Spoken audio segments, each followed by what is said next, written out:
Hi friends, നമ്മളിന്ന് ഉണ്ടാക്കുന്നത് തൃശ്ശൂർ സ്റ്റൈലിൽ ബ്രാൽ കറിയാണ്. ബ്രാൽ എന്ന് വെച്ചിട്ടുണ്ടെങ്കിൽ വരാൽ, ചില കണ്ണൻ മീൻ എന്ന് പറയും. അപ്പോൾ അതിന് വേണ്ടിയിട്ട് നമ്മളൊരു മീൻ ചട്ടി എടുക്കുക.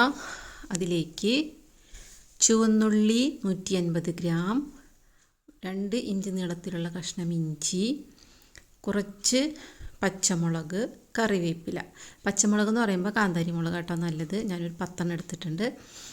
ഇനി അതിലേക്ക് നമുക്ക് 2 ടേബിൾ സ്പൂൺ മുളക് പൊടി, 2 ടേബിൾ സ്പൂൺ മല്ലിപ്പൊടി, 1 ടീസ്പൂൺ മഞ്ഞൾപ്പൊടി, 1.5 ടീസ്പൂൺ ഉപ്പ്, ഇത്രയും ചേർത്തിട്ട് കുറച്ച് വെളിച്ചെണ്ണ ഒഴിച്ച് കൊടുത്തിട്ട് നമ്മൾ കൈ വെച്ചിട്ട് നന്നായി തിരുമ്പിയെടുക്കണം.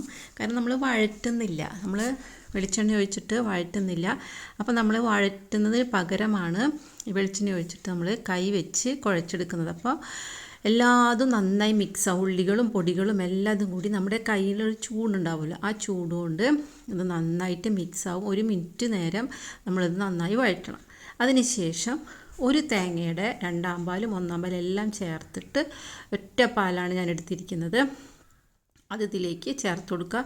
ഇത് 2 തരത്തിൽ വേണമെങ്കിൽ ചേർക്കാം കേട്ടോ. നമ്മൾ ആദ്യം 2 പാൽ ചേർത്ത് വേവിച്ചിട്ട് അവസാനം 1 പാൽ ചേർക്കാം. അങ്ങനെ 2 തരത്തിലും ഇതുണ്ടാക്കാം. പിന്നെ നമ്മൾ കുറച്ചുകൂടെ വെള്ളം ഒഴിച്ച് കൊടുക്കുക. കാരണം ഇത് വെന്ത് വറ്റി വരാൻ വേണം. പിന്നെ മീൻ കറിയാണല്ലോ, അപ്പോൾ നമുക്ക് കുറച്ചിങ്ങനെ ചാറായിട്ടിരിക്കണമല്ലോ. അപ്പോൾ അതുകൊണ്ട് കുറച്ചുകൂടെ വെള്ളം ഒഴിച്ച് കൊടുത്ത് നന്നായി തിളച്ച് ഒന്ന് വറ്റി തുടങ്ങുമ്പോൾ നമുക്കതിലേക്ക് ബ്രാൽ ചേർത്ത് കൊടുക്കാം. ബ്രാൽ എന്ന് വെച്ചാൽ വളരെ സോഫ്റ്റ് ആയിട്ടുള്ള മീനാണ്, പെട്ടെന്ന് ഉടയും. നമ്മളിങ്ങനെ വേവിക്കുന്നതിനിടയിൽ നമ്മൾ കയ്യിലൊന്നും ഉപയോഗിക്കാനേ പാടില്ല. ഉപയോഗിച്ചിട്ടുണ്ടെങ്കിൽ എന്തായാലും അത് ഉടയും. അപ്പോൾ അതുകൊണ്ട് ഒന്ന് വെന്ത് വറ്റി തുടങ്ങിയതിന് ശേഷം മാത്രം നമ്മൾ മീൻ കഷ്ണങ്ങൾ ചേർത്താൽ മതി. അല്ലെങ്കിൽ എന്തായാലും കറിയിലേക്ക് ഉടഞ്ഞു ചേരും.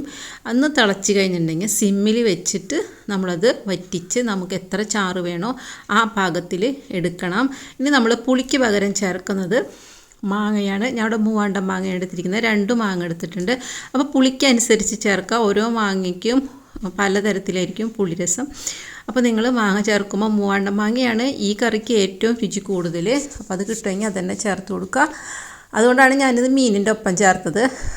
അധികം പെട്ടെന്ന് വേവാത്തതാണെങ്കിൽ തുടക്കത്തിൽ തന്നെ ആ മീൻ ചേർത്ത് കൊടുക്കുക, മാങ്ങ ചേർത്ത് കൊടുക്കണം. പിന്നെ നമ്മൾ വറ്റിക്കഴിഞ്ഞിട്ടുണ്ടെങ്കിൽ ഒരു പാനിലേക്ക് കുറച്ച് വെളിച്ചെണ്ണ ഒഴിച്ച് കൊടുക്കുക. 10 ചുവന്നുള്ളി അരിഞ്ഞത്, കുറച്ച് കറിവേപ്പിലയും കൂടി മൂപ്പിച്ച്, വേണമെങ്കിൽ 1 ടീസ്പൂൺ മുളക് പൊടി ചേർക്കാം കേട്ടോ മൂപ്പിച്ച്. പക്ഷേ ഞാൻ ചേർക്കുന്നില്ല, കാരണം ടേസ്റ്റ് കുറച്ചൊരു വ്യത്യാസം വരും. അപ്പോൾ അതുകൊണ്ട് ഞാൻ ചുവന്നുള്ളിയും വേപ്പിലയും മാത്രം മൂപ്പിച്ച് കറിയുടെ മീതെ ഒഴിച്ച് അപ്പം തന്നെ ഇളക്കരുത്. കുറച്ച് നേരം കഴിഞ്ഞിട്ട് ശേഷം നമ്മൾ ഇളക്കി നമ്മുടെ ആവശ്യത്തിന് നമുക്ക് എടുക്കാം. അപ്പോൾ എടുക്കുമ്പോൾ സൂക്ഷിക്കണം, മീനുടയാതെ എടുക്കണം. അപ്പോൾ ഇത് ശരിക്കും പറഞ്ഞാൽ ഒരു നാടൻ കറിയാണ്. നമ്മൾ നാട്ടിൽ പണ്ട് മുതലേ ഉള്ള ഒരു മീൻ കറിയാണ്. അപ്പോൾ എല്ലാവരും ട്രൈ ചെയ്ത് നോക്കുക. നല്ല ടേസ്റ്റ് ആയിട്ടുള്ളൊരു മീൻ കറിയാണ്.